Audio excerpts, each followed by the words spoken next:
Hello, welcome back to my channel.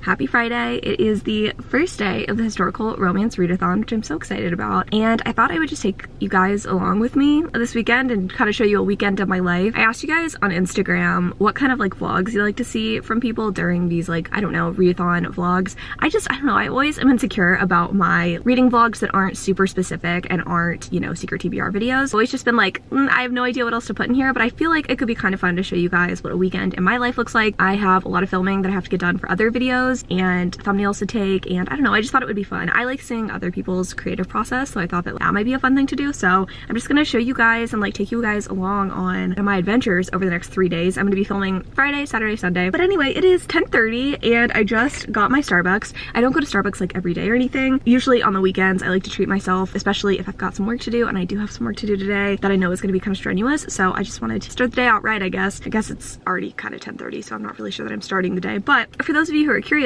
my Starbucks order is a tall, non-fat chai latte. Hot, always. I don't like cold drinks from Starbucks, pretty much just hot drinks. And I say just hot. This is the only drink that I drink from Starbucks, if I'm being completely honest. I'm not a coffee girl at all. And I get the tall size because, let's be honest, this is just like sugar syrup. And that's also why I get it with non-fat milk, because it's too sugary otherwise. But I love these. These make me so happy. It's just the right amount of caffeine. It's great on my throat. My allergies have been out of control lately, so having that is like perfect. And then lately I've been getting a sausage, egg, and cheddar to go with, because I used to eat like Danishes and shit, but again, it's just too much sugar and I cannot handle that much sugar in the morning anymore. I really am getting old. My game plan for this morning is to eat my Starbucks, get some work done, and then I need to film the final clip that I'm doing for Catherine House. It's not like a dedicated vlog, but I'm reading Catherine House for one of my videos that's coming up, so I need to get that done before I really hop in on our historical romances. I guess I should probably tell you guys what we're reading this weekend. We're reading The Duke Who Didn't by Courtney Milan. So excited for this one. I think this is probably my most anticipated historical this year. I read Hold Me by Courtney Milan last year and just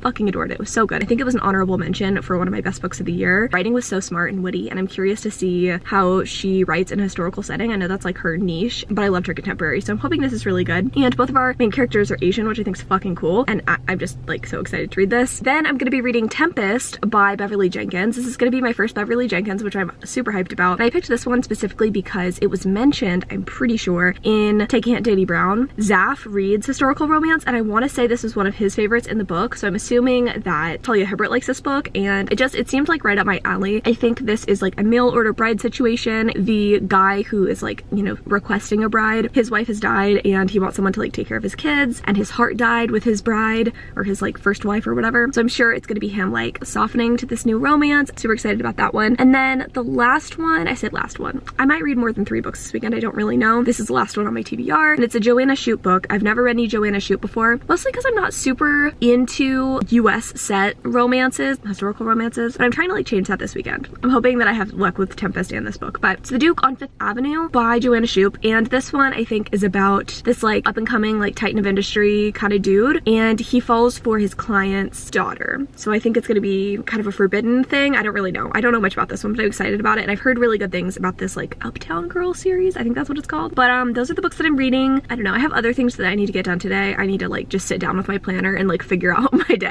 But I know, like I said, that I need to get my work done for work. I need to film that clip for Catherine House. I need to do a little cleaning around the house. I did some cleaning yesterday, like in prep for this readathon, but I need to do a little bit more since I've got my new vacuum, which we'll talk about later. And then I kind of want to go to Target because I have a DIY project that I want to do with you guys. I mean, I guess like you're not going to be doing it, I'm going to be doing it, but I'm going to do a DIY project. I'm trying to like spice up my bedroom.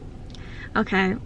That's not what I meant. I'm trying to spice up the decor in my bedroom, and I bought this really, really pretty like vase, big ass like ceramic thing from Goodwill a while back, and it just needs to be painted. So I'm gonna go get some paint from Target. Also maybe some fucking Mighty patches because my skin's acting up. It's been a whole thing, guys. It's so funny. You guys are so sweet to me. In the past couple of videos that I posted, you guys have like hyped me up, but my skin is the worst that it's ever been. I'm on some new medication that has made my hormonal acne just horrible. I mean, I'm someone who suffers from acne anyway. Like I always have some stuff going on, but lately it has been out of control, and it's not what I'm used to. I usually just get like forehead stuff, but I've been getting cheeks and it's just not, it's not good. And thankfully I've been able to cover it up and you haven't been able to notice it, but it's been rough. So I'm gonna try some Mighty patches. I have like something coming up right here, and I have 2 videos to film tomorrow, so I'm like, I need to get this taken care of, squared away before you tell me that I can use hydrocolloid band-aids. I do know that. I've used them before. They haven't really worked for me, so I'm kind of hoping that the Mighty patch works better. I don't know, maybe it will, maybe it won't, but we have a lot on the agenda today. I need to go sit down and actually plan things out, but it's gonna be a time. Thanks for watching this long ass intro. I'm gonna go get some shit done. I'll get back to you when I'm done with Catherine's house, and maybe I'll tell you how I feel about that, even though that's like not part of this vlog.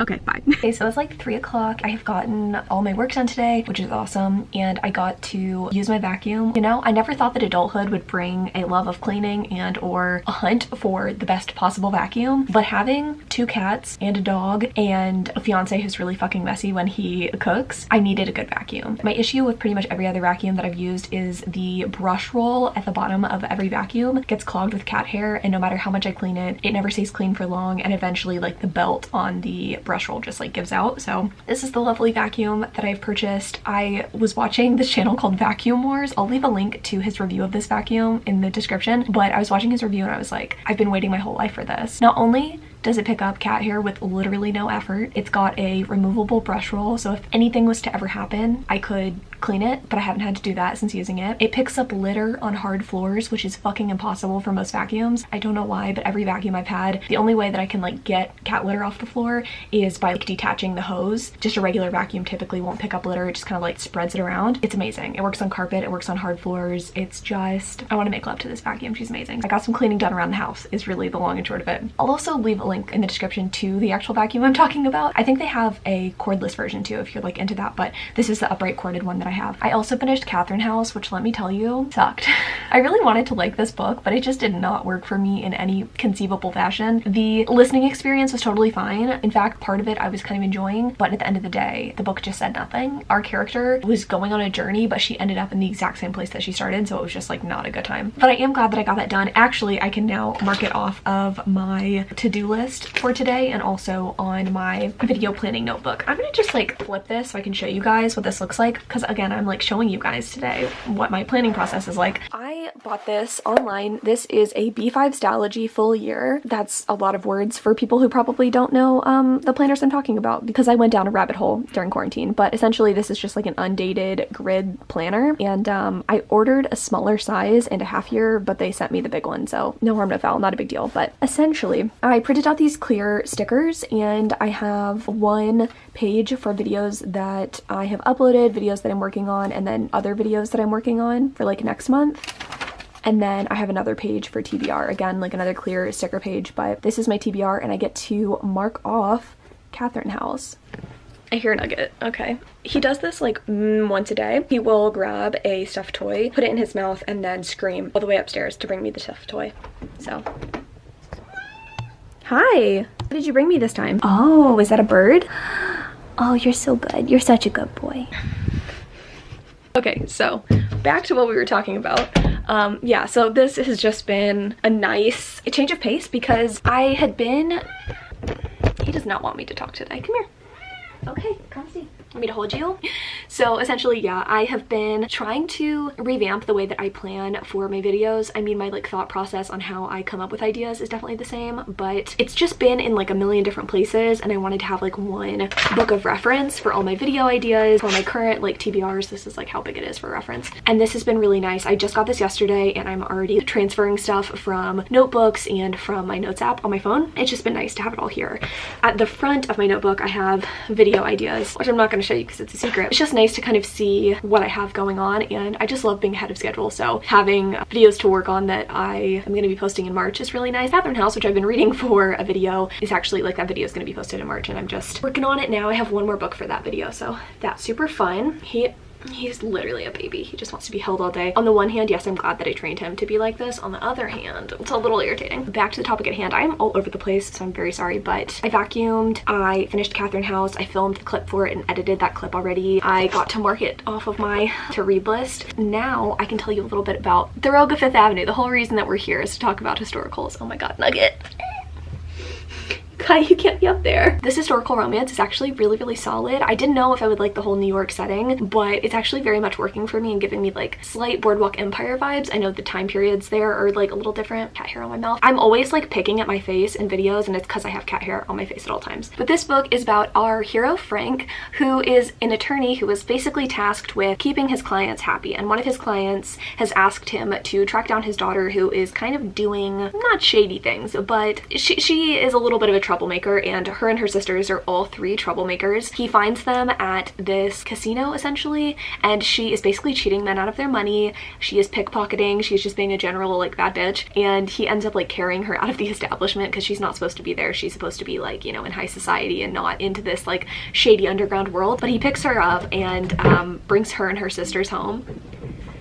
Sitting on my keyboard. He picks her up, he brings her home, and then he basically asks her to go on a date with him. And right now we're getting a little bit of his backstory and a little bit of her backstory and kind of what is up. She is engaged to a guy, and she's been engaged to this guy from like birth because her father was saved in, I'm assuming it was, I don't know what war. He was saved by her fiance's father, and they have this like pact that now their children will become engaged and we're going to join these two great families. And she doesn't really like want to do it, but she's like, you know, it's my duty or whatever. She's basically balancing like her duty with her desire to rebel, and I think she's like falling for Frank. They've kind of struck a bargain. I don't really understand what the bargain is at this moment because I like can't remember it. I'm enjoying the book. It's good. There's definitely really good banter. I like how quick this book is in terms of it being very action-packed from the beginning. You already have our hero and our heroine interacting, and I like that we are already getting them kind of like talking about their lives up front. I feel like so often romances just kind of rely on attraction to make you care about the characters and how they get together, but in this book it's definitely a little bit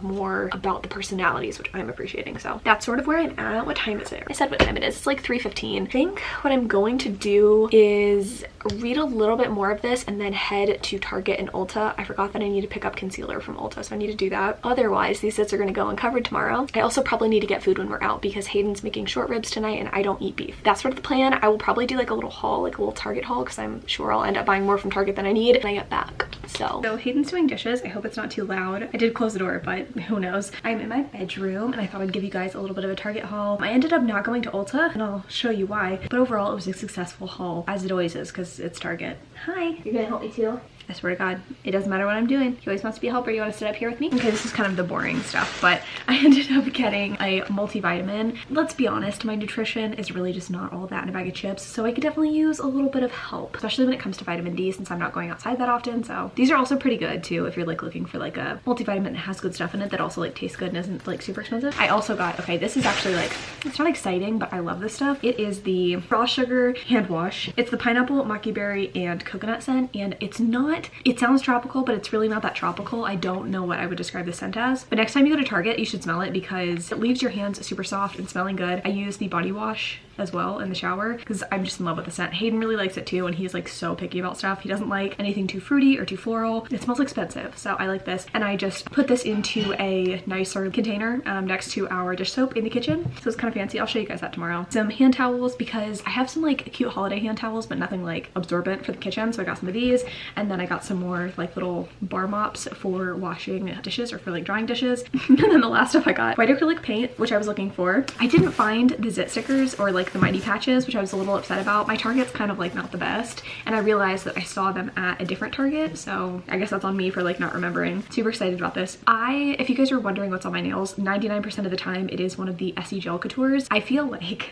I mean, I always paint my nails and I pretty much always have, but I feel like most nail polish just does not last on me. This stuff, certain shades will last like 2 weeks without shipping. It's honestly wild. I really love this stuff, and I was dying for them to put out like a true red. They have pinky red and orangey red, and then they have like this that they just put out. It's called Bubbles Only. I'll probably be painting my nails tomorrow before I do videos, so excited about this. And then instead of going to Ulta for concealer, I decided to just try some of the e.l.f. Camo Concealers. I use the Tarte Shape Tape, but I really hate the packaging of it, and I end up throwing it away before it is completely finished because it just gets so gross on the outside. It feels like very unsanitary. Solution to that, temporarily had been getting the little like travel sizes, which I really like, but it's not like super cost effective. So anyway, I just decided to try these. Save me a trip from Ulta, and hopefully I like these because $6 as opposed to $27. But I got Fair Rose and Fair Beige. I've already opened them. Fair Rose is definitely my shade. It's like the paler of the two. And then I decided to try the e.l.f. Camo Cc Cream. I already swatched this too. Unfortunately, it is too dark for me, but it's like the right tone. It's very neutral with like a hint of yellow, which is what I am. I kind of look really pink right now, but like the rest of my body is very neutral and slightly yellow. My face is pinker. I think I'm just gonna get a white foundation mixer for this and for my like go-to BB cream.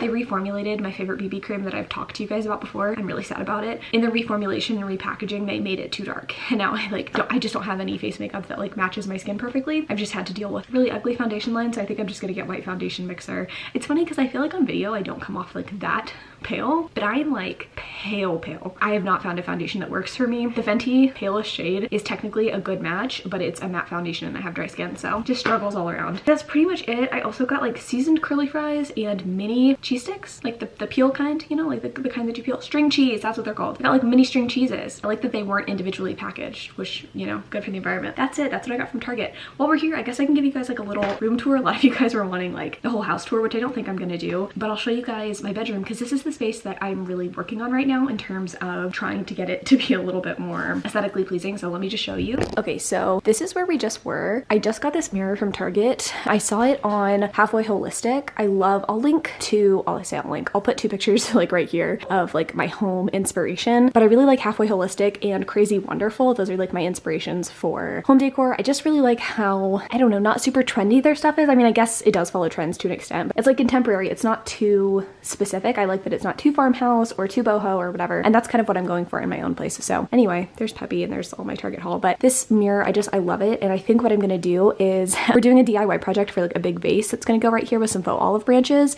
And then I want to get like a small piece of art to kind of layer over this mirror like she does in the picture where she has this. I was debating getting rid of my dresser, but I think I'm going to keep it, maybe switch out the hardware, maybe keep it. But I do actually like my dresser. It's from IKEA, but it is just kind of classic. And I feel like styled correctly, it would be nice. I'm going to move this mirror somewhere else as much as I love it. It just, I mean, I don't need 2 mirrors in here and I feel like it doesn't really go with the vibe. So I'm thinking of putting this in my office or my closet. There's the windows. I might do curtains up here. My mom said that that might look nice, debating on whether or not I want to do that. Those are the shades that we have. And then this is our bed situation. Again, bed and the nightstands are from IKEA. What I'm planning on doing with the bed is just not switching, but here, let me see if I can get close up for you guys. They have like gold detail on them and I didn't hate it when I first got it, but it's so like shiny brass. And I think I want something a little bit more simple. So what I'm planning on doing, temporarily at least, is getting black electrical tape and just kind of covering up the gold just to see what that would look like before I do anything more permanent. But I like the bed frame. I like metal because cats can't scratch it up and I just like the look of it. So I'm definitely keeping the bed. And then nightstands I think is what I'm gonna get rid of. That's a scrunchie right there that looks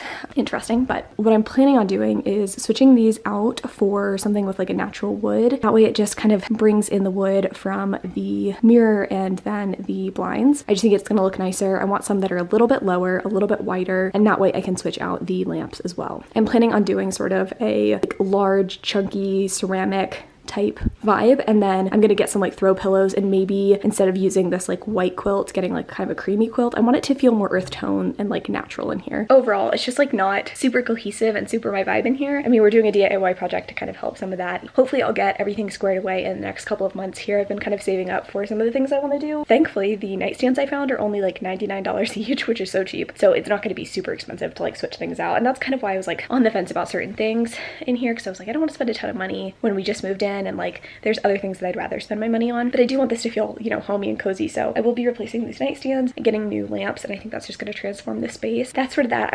I'll show you guys tomorrow my living room situation too. It's changed so much since the last time I showed it to you guys. I like it a lot.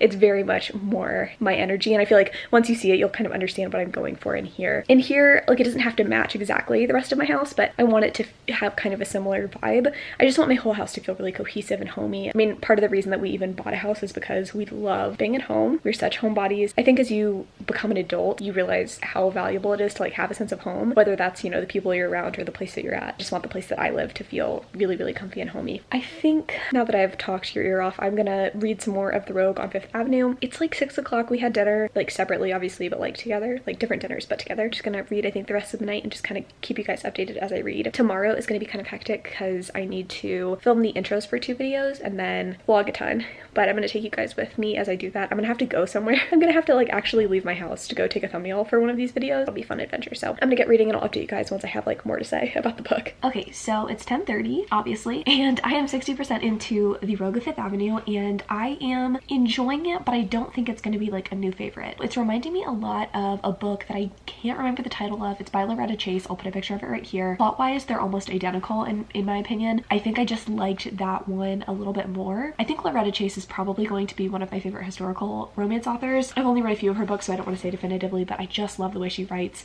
And this book by Joanna Shupe, I'm liking how succinct everything is. It's not overly flowery or descriptive. You're not getting a ton of plot that you don't care about. Everything that happens in the book brings our characters together, which is definitely a good thing. I just am not entirely convinced that either of them have a lot of personality. So I think that's sort of like the only pitfall. And that could be good or bad depending on how you look at it. I guess it depends on how much romance you read and if you care about that. Some people, I don't want to say some people don't care about characterization, but sometimes when you're reading romance, you just don't give a shit, you know? It's like if the sex scenes are good and if the build-up's there, like it doesn't sometimes matter how great the characterization is. But in this book, I'm just noticing that it's kind of falling flat for me. Frank comes from a poor background and that's something that he's trying to hide, and that's why he's scared to be with our heroine. So I mean, that's a convincing reason. And then she is betrothed to someone and she doesn't want to piss her family off. So I mean, they both have good reasons for like not wanting to be together, but like wanting to be together. I don't know, besides her like wanting to help poorer people, besides him having this kind of poor upbringing, I'm just not seeing a lot of traits in the present that I'm like super drawn to in either of these characters. It's just, there's just something missing, and it's kind of intangible and I can't really put my finger on it, but I'm not hating the book.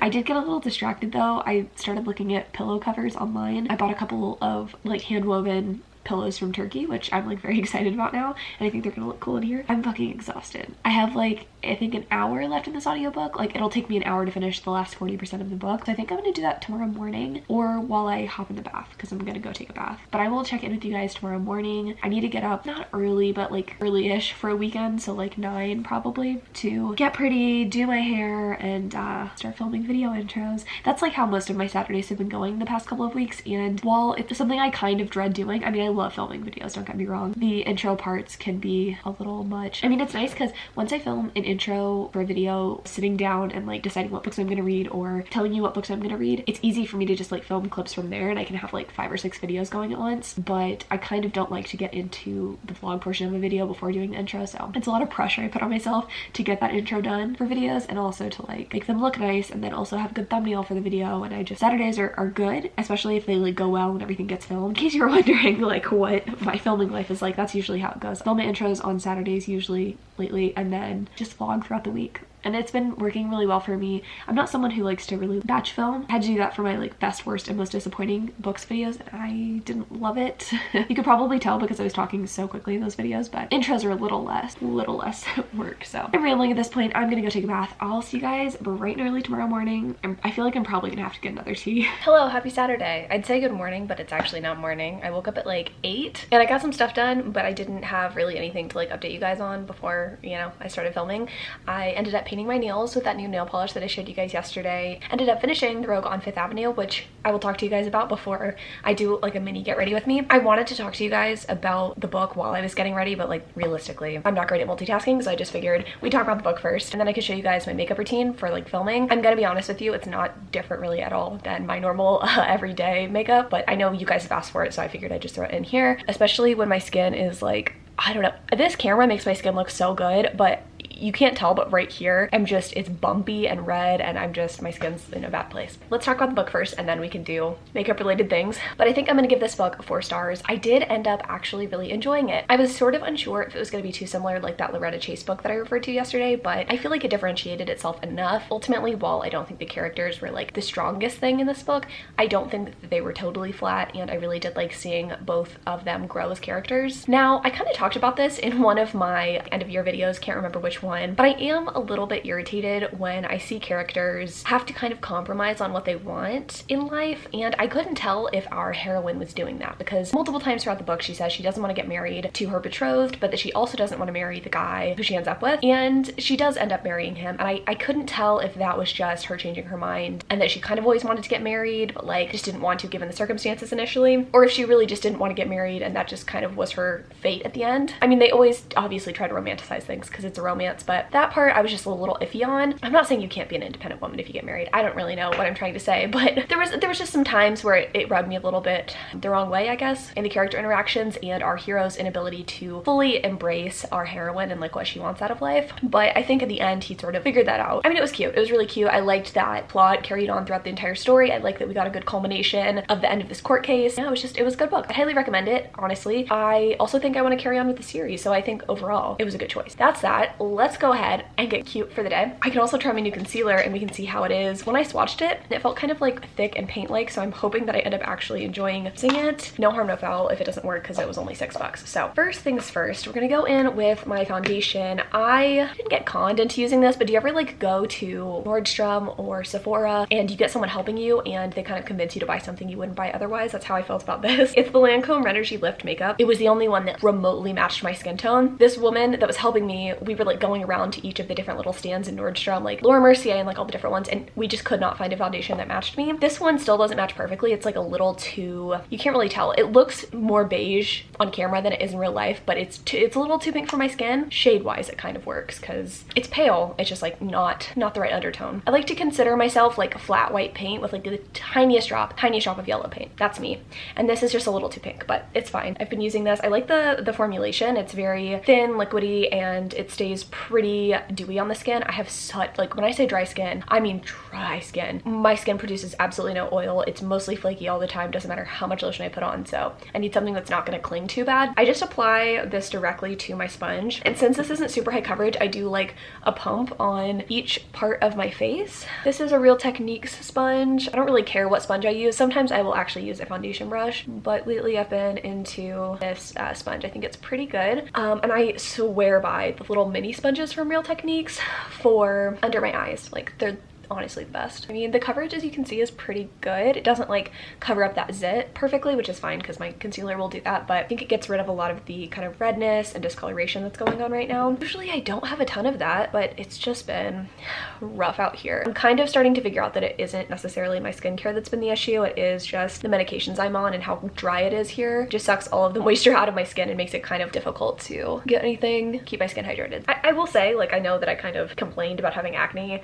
yesterday, but I don't think it's the worst thing in the world. Like I have acne all the time, you know, and it is just something that I feel like some people deal with more than others. So I don't think it's like a bad, I have to get rid of it at every cost kind of thing. It's just, you know, sometimes you're like more used to your skin being a certain way. Sometimes it's not about how good you take care of your skin. It just stuff happens. We're looking pretty good. And in person, this looks just very like natural, you know, in person, it's not super full coverage or anything. And now we're going to try the e.l.f. Camo Concealer. Okay, I'm excited about this. And I'm going to use my little blender sponge that I just cleaned. I clean these every day with Cetaphil. It is amazing at getting makeup out of beauty sponges without getting too sudsy. I feel like if you use dish soap, that shit gets in your sponges. And if you use Cetaphil, just trust me, it's good. Let's apply this how I normally do. I don't want to apply too much of it because it is a little paint-like. I don't want this to like clog my pores.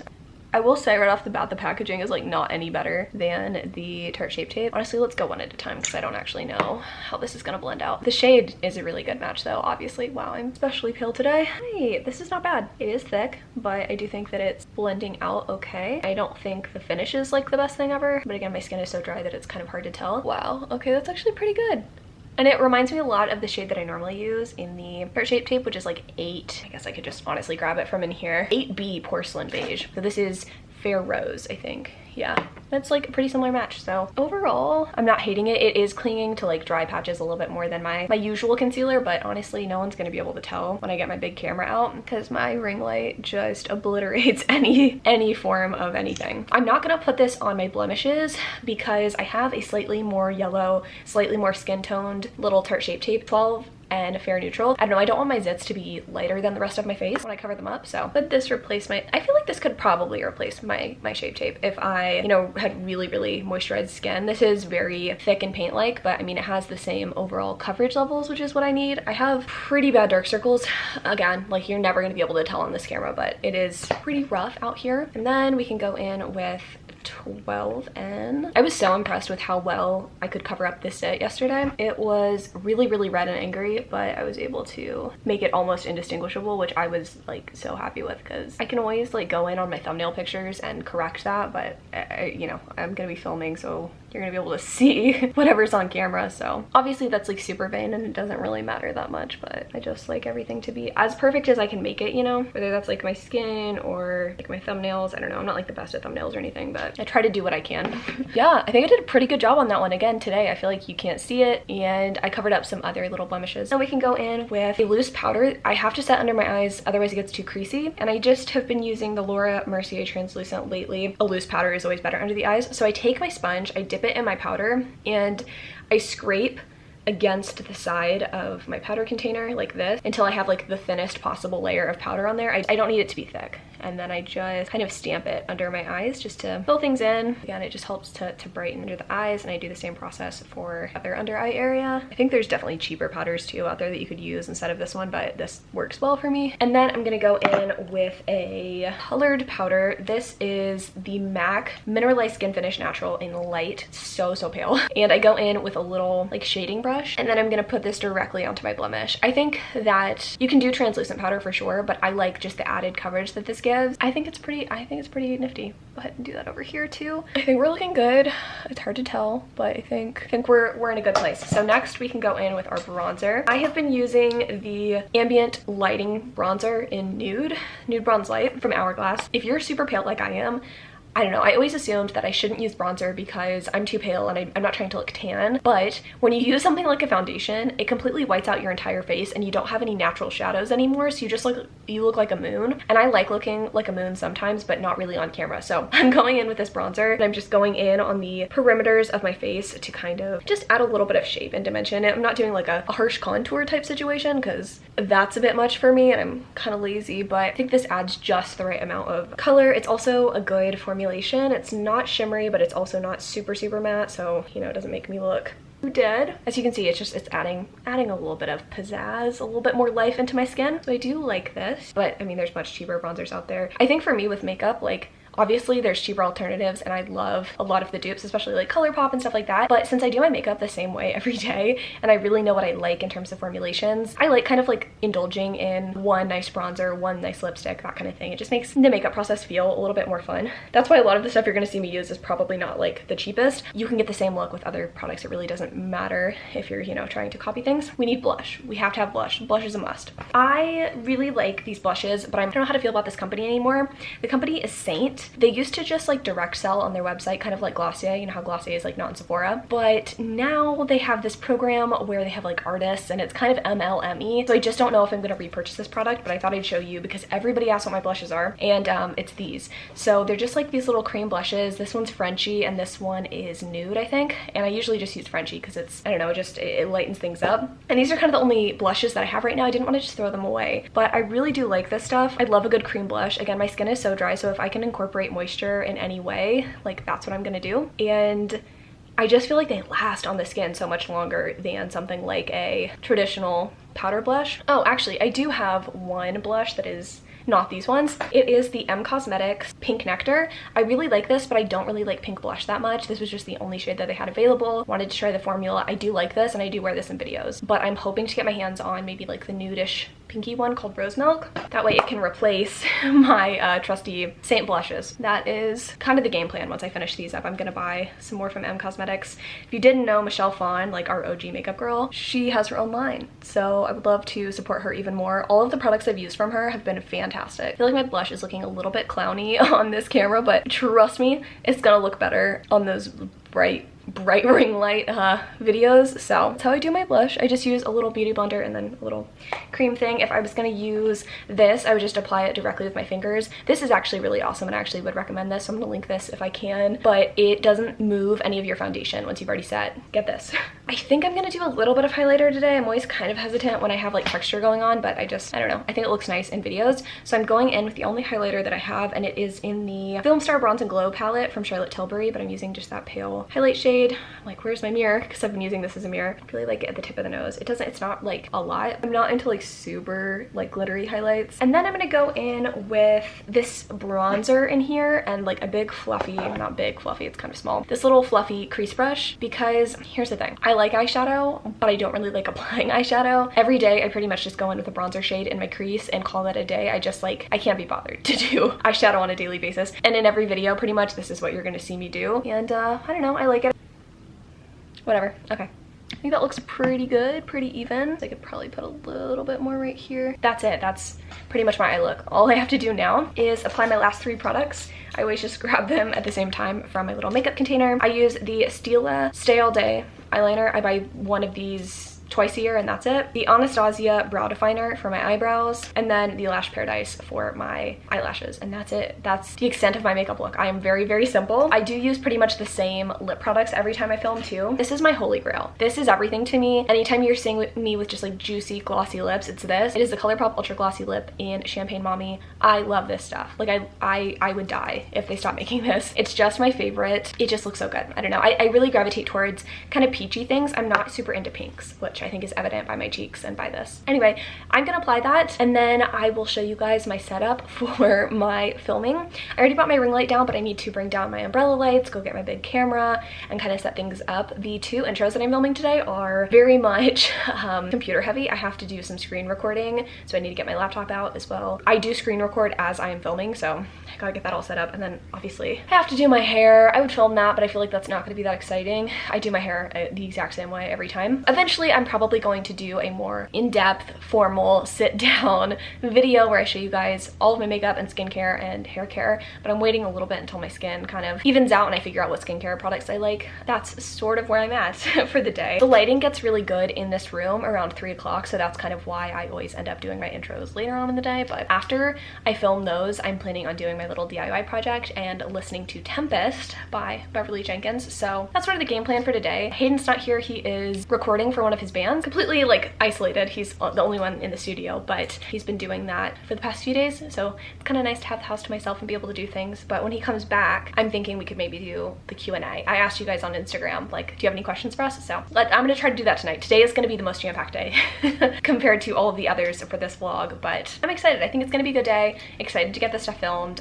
Like I said, I've needed to film these intros for a while, so I'm gonna do this and then I will be back, hopefully with like nice hair and like an outfit, and we'll see. Hello, it's 6:20. Today has been really rough. I'm just gonna put it out there. I didn't get really anything accomplished that I wanted to get accomplished today. I was gonna film those video intros, I was gonna do my DIY project, but I didn't have super glue for my DIY, so I couldn't do that. And then when I sat down to do my video intros, my camera is broken. I haven't used my big camera in a while because I've just been doing vlog clips for other videos, and when I went to put my SD card in here, it said it wasn't working. I was able to diagnose the problem, but this camera, it's broken. So I'm really sad. This camera has been with me through so much. It's the Canon SL2. I got this in like 2017, I want to say, so I've had it for quite a while, but she's just been so reliable. She's like very lightweight for a DSLR.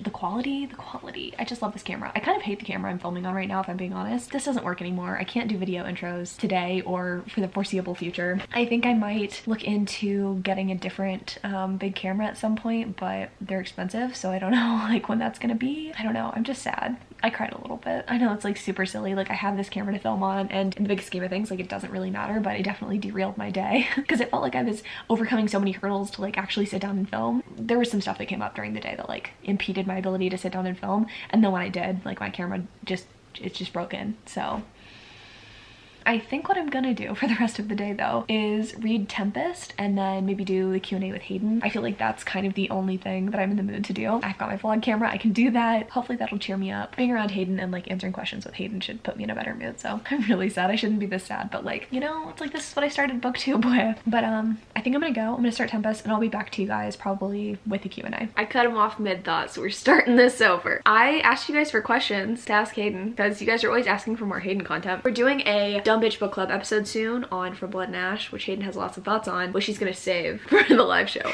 Yeah, we're gonna answer some questions in the meantime. You guys had some juicy ones, mostly just about wedding stuff, but we'll start from the beginning. This one I liked. This is like semi-deep, probably not the best one to start with, but I don't want to like forget about it. I have an answer, so if you don't have an answer, it's fine. Okay. This question is, what do you think is the most challenging thing about growing from teens to adults in a relationship? And what was the hardest part of growing together instead of apart? Ooh. So I'll go first and you can formulate your thoughts. Yeah. I was thinking about this recently, actually. I think it's not so much that it's like hard. I think being a teen to being an adult, I mean, like that's hard, obviously, but it's not that hard in a relationship, except for, I think for the first time, you actually have to start thinking about what you want your life to look like with another person, if that makes sense. Yeah. Because I guess you kind of do that in college, but you're kind of just like finding time in your schedule to like hang out with the person you're with. Whereas I feel like after college, you have to actually think about what you want the relationship to to look like even more so, if that makes sense. Like, for example, I think it really plagued me early on that we didn't spend very much time together after we graduated. I was thinking about like my parents' relationship. My parents are married, and thinking about how like they're constantly spending time together, and like, is our relationship okay if we don't spend all this time together? So I think for the first time you kind of have to like actually sit down and think about what you want your relationship to look like long term, and not even like the big life goal stuff, because I feel like that's pretty obvious, you know, like if one of you wants to move across the country and the other doesn't, like that's pretty obvious. But I think the smaller things are kind of the most challenging part, and I think you just work through those as time goes on. Also, you know, what's acceptable in college isn't necessarily acceptable afterwards. Like staying out really late. Like I wouldn't care in college if he was out until 2 a.m. but when you're grown and you're like going to a job every day, having someone come home super late is not necessarily like my favorite thing. So I don't know, I think that was kind of the hardest thing. It wasn't really us having to figure out how to work together in a relationship, because we'd already been together a while, but I think that was like my hardest thing. Yeah. I don't know about you. I don't know if I have a hardest thing, but to like kind of piggyback off of what you were saying, if there was a hardest thing, it would be honestly just figuring out what you want personally.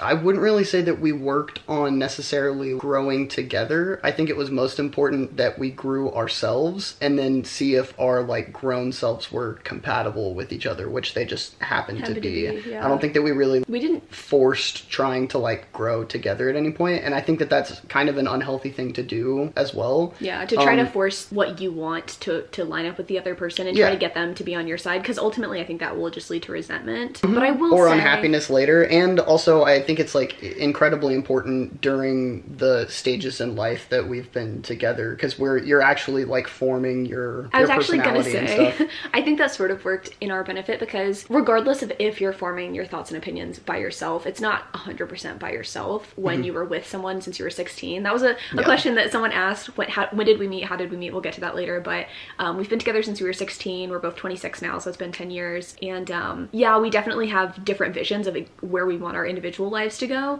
but a lot of the stuff that we want long term has been from finding that shit out together. It only really becomes, I think, healthy whenever you are post-grad and like considering marriage and stuff. I don't know if that made sense, but yeah. Here's a non-serious question. Do your cats have favorites between the two of you? And then on the reverse side of that, do we have favorite pet? Oh, he's getting Pepe to come sit next to him right now. Well, I mean, I see if I can.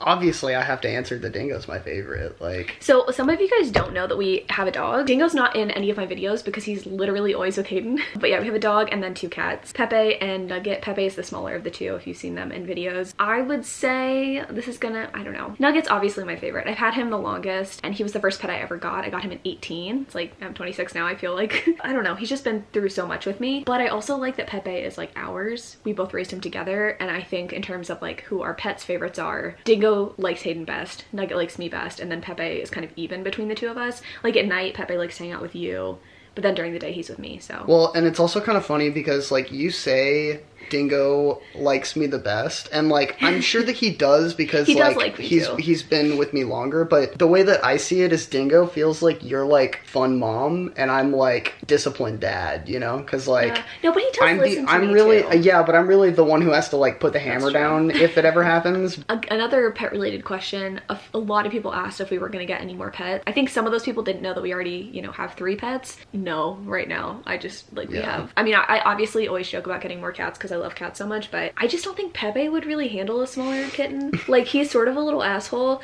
I think only likes Nugget because he was a kitten, like tiny baby kitten, whenever we brought him home, and he really sees Nugget, I think, as like a dad. The funny thing is, like, Nugget and Dingo both would not care if there was another animal in the house. But Pepe probably would. Wedding questions. A lot of people have asked if we started wedding planning, all that stuff. Hayden's like, I don't give a fuck about any of this. Oh no, I was looking, the lights flickered for a second. So wedding planning. I had put it off for a really long time, and I'm glad in hindsight that I did, just because of everything that's happened with COVID. But we do have a date set, we have a venue picked, have some of the details picked out. I haven't found a dress yet. I'll let you guys know when I do. I won't show you what it is probably, but I'm very excited. The venue is like my dream venue, and a lot of people also ask like, what's the wedding vibe like? I'm going for like Tuscan villa, like classy type shit. Not like super cheesy ornate mafia boss kind of stuff, but I mean like, you know. Though I am going to be wearing an oversized tuxedo. Wedding in Italy vibes, and you'll see with my venue. We both really liked it. That was one thing that I was like, I didn't know how into wedding planning Hayden would get. I mean, I haven't had to ask him to do a lot. I have someone else help helping me plan. We both toured this venue together and we both like fell in love with it. So 2022 is when we're getting married. I'm not gonna tell you guys the date. And someone also asked like if I would vlog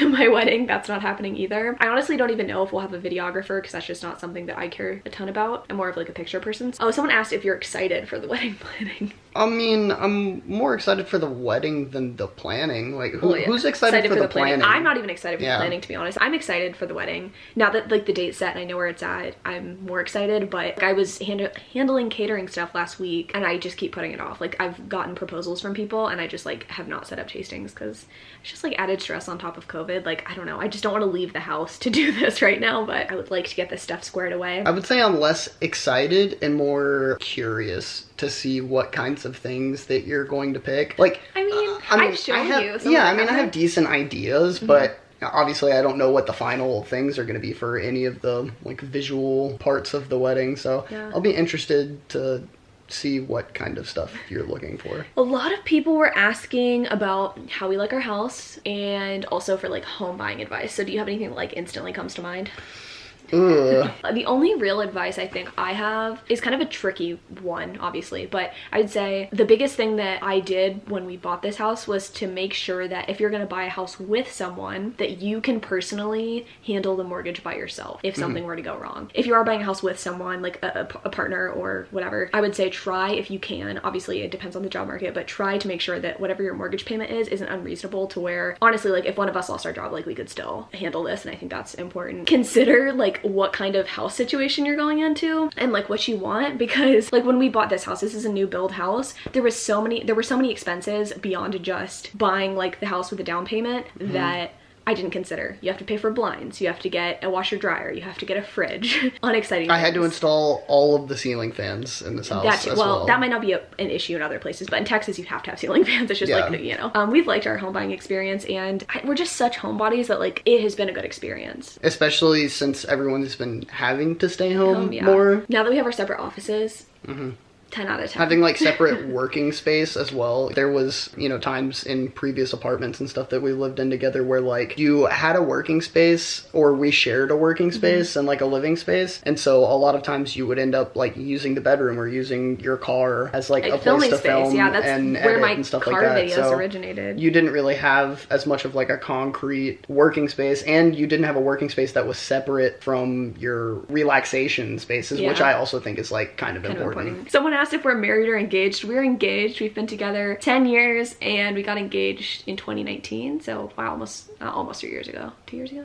I can't do math. You understand what I'm saying. 2019. So it was like a year and a half ago. Did you guys ever consider moving out of Texas? And then also related to this, someone had also asked why Austin and not Houston. I think they know that we're from Houston. If you didn't know, we're from Houston. We did kind of consider moving out of Texas because my parents moved out of Texas and we considered moving in with them for a little bit to save money for a down payment. But doing some research, we figured out we actually had enough saved already for a down payment, so that wasn't really an issue. It's not so much that like I haven't considered moving out of Texas, it's just like I don't know where I would go that's better. Not that like it's without issue, but there's issues everywhere and it's inexpensive to live here. We have his family here and where we live currently is just breathtaking. Like it's so beautiful here. Yeah. Not to be a dork, but every time I drive into the city, like from where we're at, I'm just like blown away. It's just so pretty here. Yeah. So I just can't imagine living anywhere else. Or like living anywhere that looked as beautiful as this does, but like being able to afford it. I don't know. Yeah, that's the thing. You come out here and you're like, how? I don't know. I don't think I'd want to move. And then that's not obviously, but that is part of the reason we decided to stay here. After college, we went to college here, so that's kind of why we're in Austin. But Houston is just like, it's not as pretty. And we're both from the suburbs in Houston. And so like, you know, we weren't anywhere close to downtown. If like anyone watching knows anything about Houston, like it is giant, the area that is quote unquote Houston. So, you know, where we lived, I think we were like probably an hour, 45 minutes or so from like the city. So, I mean, I didn't really experience that much of the city when we were there. And at least in my opinion, I like the fact that Austin is organized in such a way that you can live not in the city, but the city is still very accessible to you. Yeah. Favorite and least favorite things about each other. Do you like me? Yeah.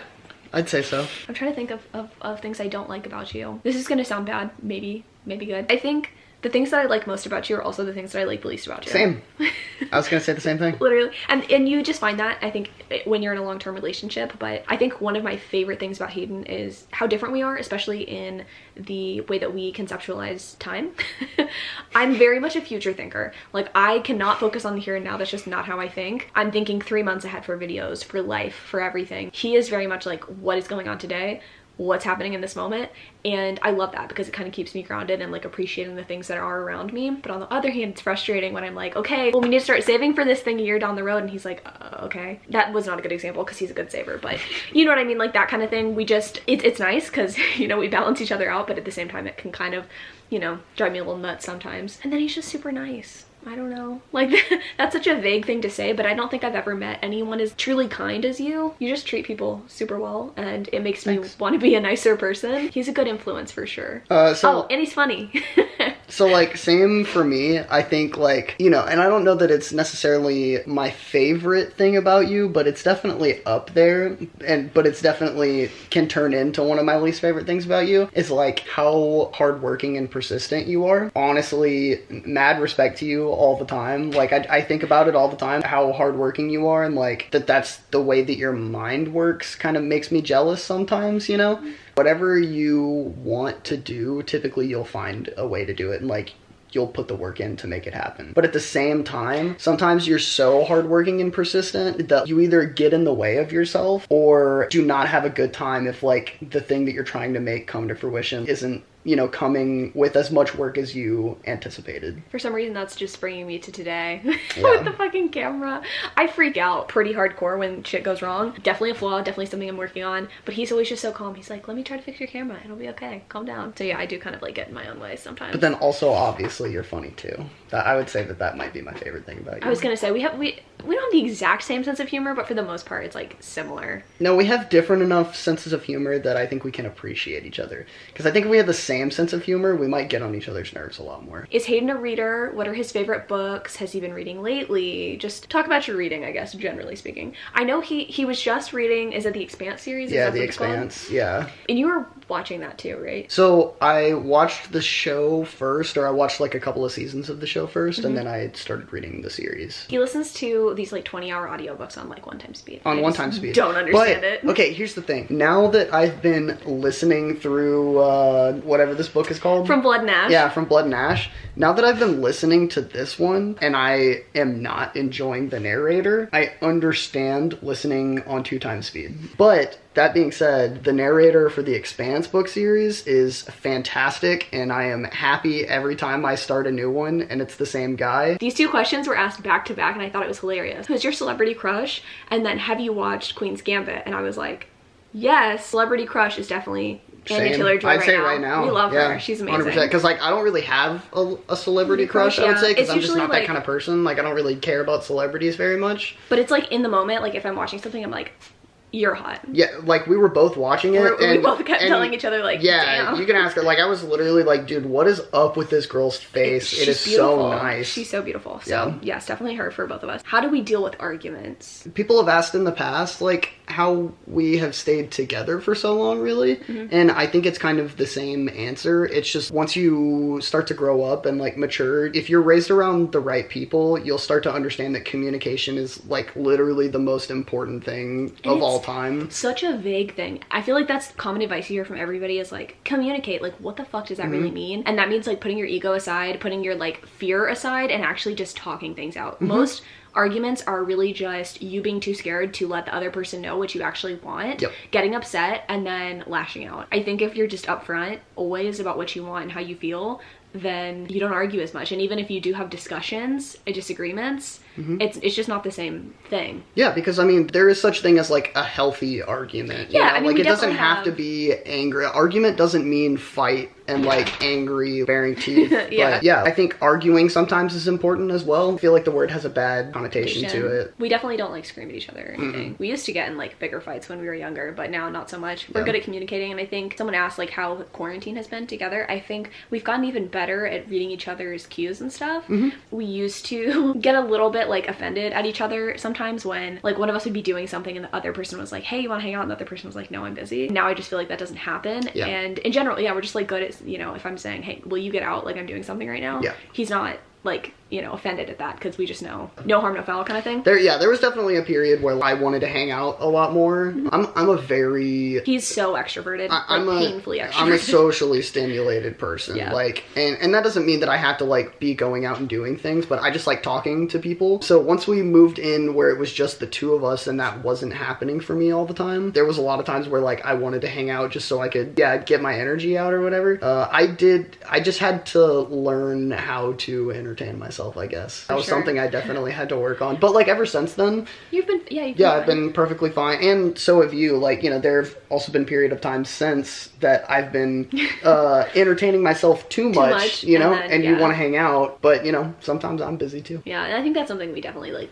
kind of need to work on. I think you can get a little too comfortable in quarantine by the fact that you're always technically together, but you're also never really together. So I think we need to do better probably at like setting time aside to actually, you know, hang out. But yeah, anyway, back to the subject at hand, arguments. We don't argue that much anymore because we're just like very honest with each other. Yeah, we just talk. And obviously there's a lot of like privilege in being able to say that because we don't have a lot of trauma. Both of our parents are still married. I mean, obviously everybody's parents are like not necessarily the best communicators. I think that's something we've definitely learned as we've gotten older. But yeah, that's how we handle arguments. Quick rundown, a bunch of people asked this. Relationship timeline, how did we meet, that sort of thing. So we've been together since we were 16. We met in high school. So our freshman year we had a history class together and we had like a pair project, I guess. I thought you were really annoying. But you loved my swoopy hair, is what I I've been did. told. I loved his swoopy hair. I thought he was cute, but I thought he was like kind of annoying and kind of dumb. So I was like, about him. And you got moved into that class. Like you weren't in it the whole year with me. During the summer, I remember seeing you at the movie theater with me, and I remember thinking like, he's so cute. And I was like, I really hope I have a class with him. And then we did end up having a class together sophomore year. I actually got moved out of that class after a couple weeks and I literally cried about it. We weren't dating or anything, but I just remember thinking he was so cute and I was never good to see him again. But I had like gotten your number right before I got moved out of that class. And then we started texting and then we started dating and we've been together ever since. We did break up freshman year of college for like a few months. We were going to different colleges and we weren't really sure if we would, I don't know, if we were on the same path. I think that's pretty normal. And then sort of by a strange like twist of events, we didn't like plan to go to the same college basically, but we ended up at the same college. So yeah, we've been together for way too long. So to answer another question that I just saw, it was not love at first sight, at least for her. No. This is a question that I got asked kind of a surprising amount, but a couple people asked, do you ever compare your relationships to book relationships? And I think people ask that because I read romance, but the answer is no. Not in the way that you would think, at least. I don't read romances and think like, damn, I wish I had that. I will read romances that are not perfect and think, I've got it real good, honestly. Why don't you guys just talk? Like, it's not that difficult. Like, reading normal people, I guess that one's not a good example because it's not technically a romance, but I was just like, can y'all just talk? It's not that hard. Yeah, not in a I want that relationship sort of way. Yeah, I don't know. I mean, I love reading about love, don't get me wrong, but to me there's nothing better than just the security of a long-term relationship in terms of like the comfort that it brings you. I don't really crave that like honeymoon phase or like that falling in love thing that is really present in books. And actually that's kind of why I tend to prefer romances where like it's a married couple or I don't know. What is our favorite meal to use together?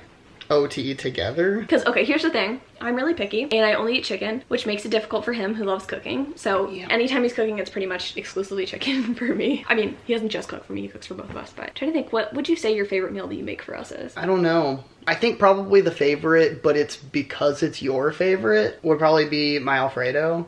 Oh, his Alfredo is...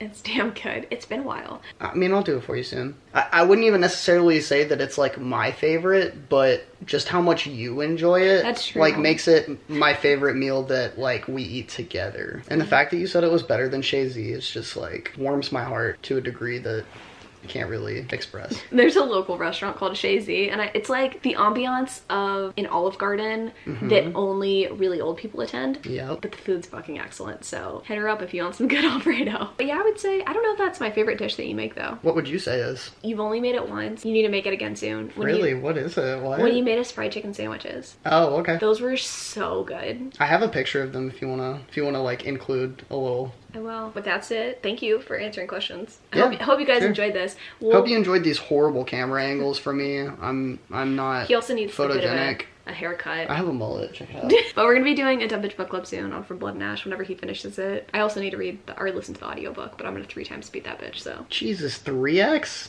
That's what I listen to everything on. Andre 3X? Anyway, I'll talk to you guys probably tomorrow. I said I was gonna talk about Tempest, but like, I'm honestly just gonna eat a bag of Sour Patch watermelons and go to sleep.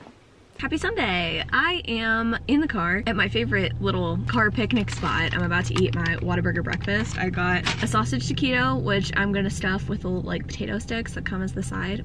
Love Whataburger breakfast. Not so much a fan of their other food like during the day just because I don't eat burgers, but their breakfast is A1. And they serve till 11, which is perfect because even though I get up at like 8 every day for the most part, getting out of bed is sort of a struggle. I don't normally get breakfast like 3 days in a row, but I guess I can justify it because of the vlog. But also I uploaded whatever, my taste test of Nitty. I'm just so excited that it's like out in the world because I've been working on it since like October. But for videos that I get super excited about, I just can't watch the analytics for like the first couple of hours because I get too stressed out about it. I don't know, I'm not someone who really stresses too much about numbers for the most part, but whenever I get super excited about a video, it can cause me like a little bit of anxiety just to like watch the performance at the beginning. So I kind of try to step away, and I don't have the YouTube Studio app on my phone, so like if I'm out of the house I can't see anything. So I decided to get breakfast for that reason, and I just wanted to like start the day out right. Yesterday was just, I don't think I could fully express yesterday how upset I was. I know that it's not a big deal in the scheme of things, and I'm just lucky to like have this camera or to have a phone that I can film on in a moment's notice, but I was just like so ready to get those intros filmed because they're two really exciting, in my opinion, secret TBRs, and this camera just doesn't have the same like lens situation going on, so I didn't want to film my intro on here. So anyway, I know that's like very first world problems, but I was just upset, and I don't want to be upset today. Today I just want to have a really good day and read some books with you guys because I feel like we haven't done that much of that. I mean, I have already finished a book surprisingly this weekend, but 2 that I need to finish, and I can tell you right now that I am about 50% into Tempest by Beverly Jenkins, and I'm really liking it. I don't know that it's my favorite book ever, but I do think that our heroine is really making up for any sort of like lacking issues in this book. I will say, okay, the hero's not my favorite. His name's Colton. He's a doctor, and his wife died. Wife was very prim and proper, was, you know, very much cooks, cleans, whatever. And I know in historical romance, like that's more expected, but he is unwilling to accept in this like Wild West setting that his new bride is very much like, not rough and tumble, but she likes riding horses and doing things like that. And he's like excited for his daughter because his daughter is going to be able to like have that influence. And yet he's not excited for himself because he wants someone to just like lie back and take it. Literally, he basically says that to our heroine. And I just don't know how I feel about him, but our heroine Regan, I don't know, the audio narrator says Regan, but it's spelled Reagan, and I'm gonna say Regan. I just like her. She's got a lot of spirit, and you can tell that she is very willing to just hop into whatever situation she's put into. She is down to marry this guy, even though he's like honestly kind of the worst at the beginning of the book. Yeah, I don't know, it's good. I mean, the story is really just about our hero Colton kind of figuring out that he likes our heroine and her like zest. As of right now, they just got married, and I think they're about to have their like spicy scene. Why am I saying spicy scene? Their sex scene. They're about to have sex for the first time. Reagan had actually had sex before. She tells him like prior to them getting married. She also tells him that she enjoys sex, and as long as like he is willing to pleasure her, she's like down to like have regular sex with him. And he's like just really shaken by that because the woman that he was with before that never talked about her sexual desires. So I don't know, mixed feelings. I'm hoping that it quickly turns into him really respecting and understanding this woman, and not him like really being upset that she is not, you know, what he expected, because I don't want to be too critical of romance because I love it so much, but I just feel like lately I've just been picking up these books where people are having to compromise a little bit too much. People are not being appreciated as much as they should be, and I know that like eventually at the end of this book, I'm sure all of that's going to be resolved. That's how romance works, but it's rubbing me the wrong way in this book, and it kind of rubbed me the wrong way in the last book. Maybe I just need to take a break from historical. I'm still like, I'm enjoying it, and it is my first Beverly Jenkins, so I like her writing a lot. I'm enjoying that, and I definitely want to pick up more books from her, even if this one doesn't turn out to be a perfect read. So I'll definitely keep you guys posted. I'll probably just update you guys one more time on this book because I really want to get into The Duke Who Didn't. First 2 books that I've been reading have been audio, and then this one's I'm gonna read physically, so I feel like I'll have more updates as I read. I hope you guys are having a good day wherever you are. I say that as if I'm going to leave and never come back, but I'm just trying to hype you guys up because I'm trying to hype myself up. So I finished Tempest by Beverly Jenkins. Thought we could come into my living room to do my little wrap up. Actually, I am all over the place today. Let me show you my living room. I told you guys I was gonna do that yesterday. This is my living room. I feel like you can get a slightly better idea of like what my, you know, style is. So I got a new couch. I'm in love with it. This chaise right here is a double chaise is what they call it. So it's so comfy and you can just curl up and watch TV. I love it. And I also got this coffee table from Wayfair. It was like open box or whatever. So it was super, super cheap. And surprisingly, the cats haven't like messed it up yet. So I'm really liking that. I don't know. These are just throw pillows that I already had, but I'm not sure if I'm gonna like keep these here or not. But I don't know. I like neutrals. I like cozy, comfy. I'm not like super fancy. I know a lot of people like, you know, mid-century modern stuff, but it's just not very Texas to me. So this is kind of my vibe. I did just purchase oh, my Christmas tree is here. We're still trying to find the perfect place to put this. I did buy a piece of art to go right here, and it should be here in the next couple of weeks or so. So maybe when that comes in, I'll show you guys, but it's gonna take up pretty much this entire space, and I'm so excited because I like picked the art specifically. I didn't want to do like mass-produced art up there, so I'm very excited about that. I think it's just gonna make the space like feel a little bit more cohesive and complete. Oh, and then on this wall, my kitchen's really messy, so we're gonna ignore that. We wall mounted our TV, and we got this little fireplace situation, which I'm really loving. I've showed it to you guys on Instagram before. I don't know how well this is showing up, but it matches our banister really well. And yeah, it's just a freestanding fireplace. You can get them online, and it does heat up the space, so I do like that. There's my beloved vacuum. Oh, there we go. There's good lighting. Okay, so hopefully the echo's not too terribly bad, but I did finish Tempest, and I'm not entirely sure how I feel about it overall. It was good. I liked the writing a lot. I liked our heroine, but our hero just never really convinced us of his love for our heroine, which was really frustrating because she was a badass and she deserved someone who was just enamored with her. I really think I would have preferred this romance had he been so into her from day one, and then maybe she had like, I don't know, some hangups, but I didn't really understand like what his hangups were because he wasn't even with his wife for very long before she passed away. And I'm not saying that that takes away any sort of like love, but that was mentioned in the story by a couple of different characters that like he didn't know his wife very well. I just didn't understand why he was so reluctant to kind of fall for our heroine because she was so cool. There were a lot of sex scenes, so if that's something that you like, you will enjoy this book, but I just like to have a little bit more build up to those scenes, and or I like a little bit more, I don't know, like banter between the characters, and I just didn't get the banter that I was really like searching for. So it wasn't bad, it just like wasn't my favorite. And I did see some other reviews saying that this isn't their favorite Beverly Jenkins work either, so I think I'm just gonna have to read some more of her stuff to really find like my faves. But this was, I feel like, a decent introduction into her work, and I'm excited to read more from her. So that's that. I think though this is where I'm gonna end the vlog. I feel bad. I know that I said I was gonna read The Duke Who Didn't. I am going to read that and talk about it in my quarterly wrap-up. I will tell you guys that here, I guess, but I am planning on doing quarterly wrap-ups for books that I don't talk about in videos. There are books that I occasionally will read